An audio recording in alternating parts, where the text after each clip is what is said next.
Terima kasih Anda masih bersama kami dalam Bicara Makassar Bicara, masih bersama Pak Tapa ya, Ya, Kaladogi TNI Angkatan Laut Yosudarso Makassar. Seperti itu, mungkin tadi bisa dilanjutkan tadi penjelasannya Pak mengenai fasilitas yang terdapat di dalam rumah sakit ini Pak. ya. Terima kasih Bung Sarul. Terkait RSGM, karena kita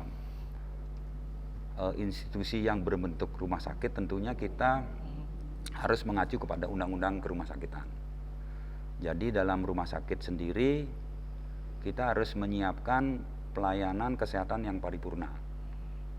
Nah ya, sehingga fasilitas yang kita siapkan dalam RSGM ini mulai dari UGD, kemudian kita memiliki poli rawat jalan, kemudian rawat inap, serta fasilitas penunjang. Jadi dengan mengadakan pelayanan yang terintegrasi dengan fasilitas itu, kita layak disebut sebagai rumah sakit.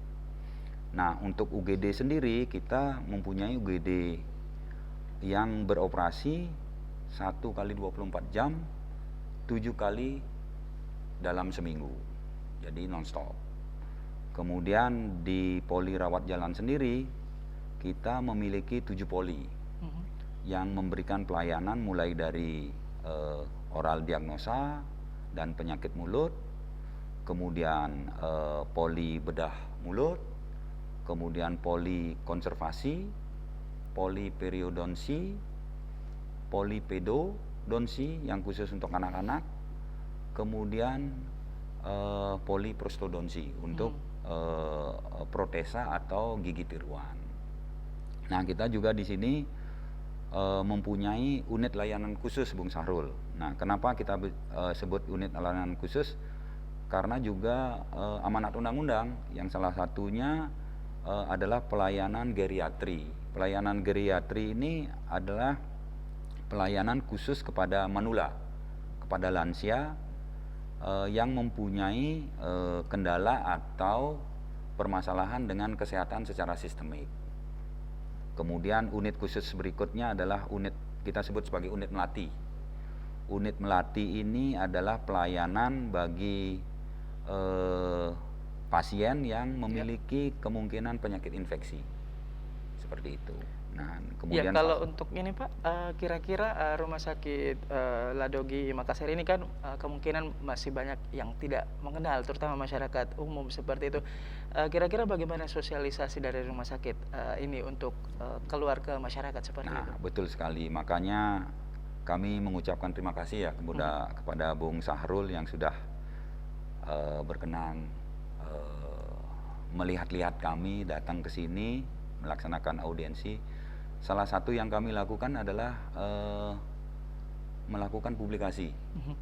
Publikasi baik melalui media cetak, kemudian media elektronik seperti ini, kemudian kita juga punya humas yang melaksanakan kegiatan publikasi seperti itu yang kita lakukan.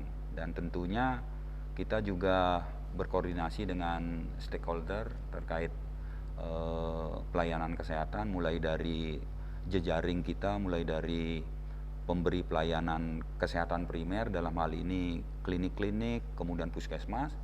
Kemudian kita juga berkoordinasi dengan stakeholder yang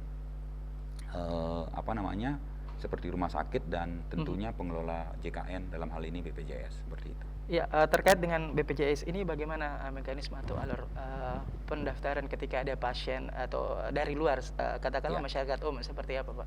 Nah, saat ini perkembangan JKN sudah sedemikian pesat ya, karena di tahun 2021 hampir sebagian besar penduduk sudah menjadi peserta JKN, baik yang penerima bantuan iuran dari pemerintah maupun membayar iuran secara mandiri. Jadi hampir 90% pelayanan kami di sini lebih banyak melayani pasien-pasien sebagai kepesertaan BPJS. Nah, saat ini kebijakan pengelolaan JKN itu sudah sangat dipermudah, Pak Bung Sarul.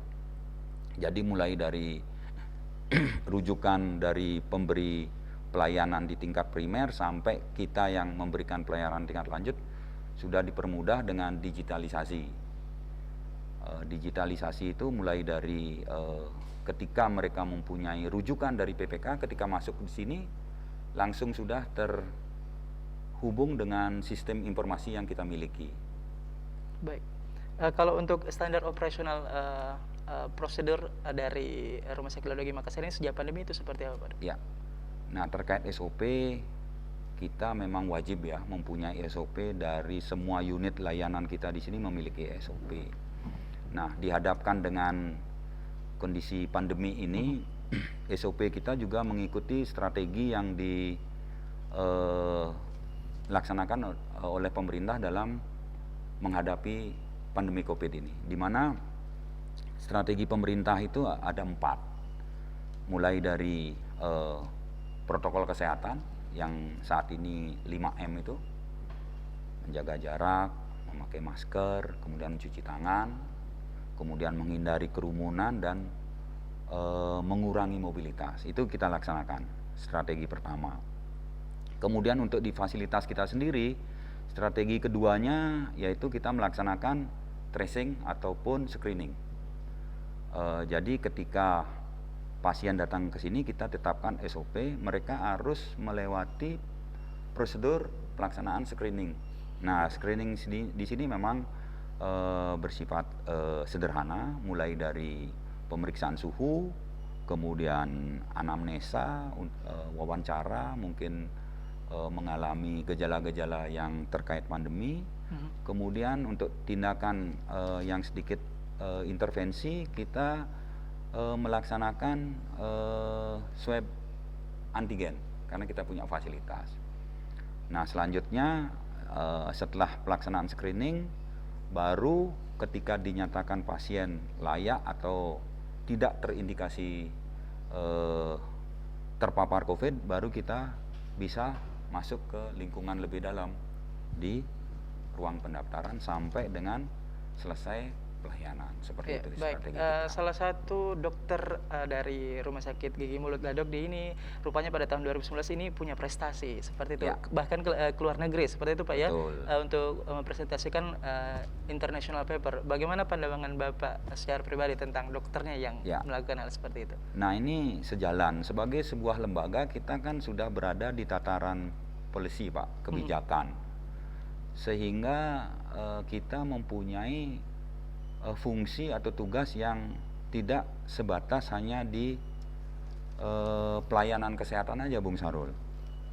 Jadi fungsi lembaga di sini juga melaksanakan proses pendidikan, kemudian penelitian dan pengembangan. Nah, personel-personel kita itu kita berikan kesempatan yang seluas-luasnya untuk mengembangkan diri, untuk menambah wawasan. Nah, salah satu personel tersebut kita beri keleluasaan untuk melaksanakan pendidikan tingkat lanjut. Nah, mereka personel-personel yang bertanggung jawab, sehingga dalam kesempatan ketika mereka melaksanakan proses pengembangan diri, penambah wawasan, salah satunya memang berhasil meraih gelar doktor dengan prestasi cum laude di Universitas Hasanuddin di bidang public health, dan beberapa kali juga menjadi yang seperti Bung Sarul sebutkan tadi sebagai pembicara atau pembawa karya tulis seperti itu. Dan bukan hanya personel tersebut, banyak juga personel yang lain ketika mereka melaksanakan program-program pendidikan tingkat lanjut juga banyak berprestasi di lingkungan pendidikan tersebut. Ini luar biasa sekali, Pak, ya, mengutus anggota-anggotanya Betul. seperti itu ke luar negeri berprestasi Ya. seperti itu. Kira-kira dengan pihak mana saja, Kak, RSGE Ladogi ini bekerja sama, Pak, seperti itu? Nah, ketika pertama kali saya menerima serah terima jabatan itu, justru program pertama yang saya laksanakan adalah mengunjungi instansi-instansi terkait pemangku kepentingan yang mempunyai hubungan dengan visi dan misi Ladogi. Nah, salah satunya adalah kami mengunjungi kolega kami di Fakultas Kedokteran Gigi Universitas Hasanuddin. Kita melaksanakan anjang sana, kemudian berbicara tindak lanjut ke depannya kerjasama antara lembaga ini dengan Fakultas Kedokteran Gigi tersebut. Ya, kita tahan dulu Pak. Ya. kita akan buat penasaran pemirsa yang ada di rumah. Pemirsa jangan kemana, tetap bersama kami di Mak Bicara, Makassar Bicara, hanya di Fajar TV.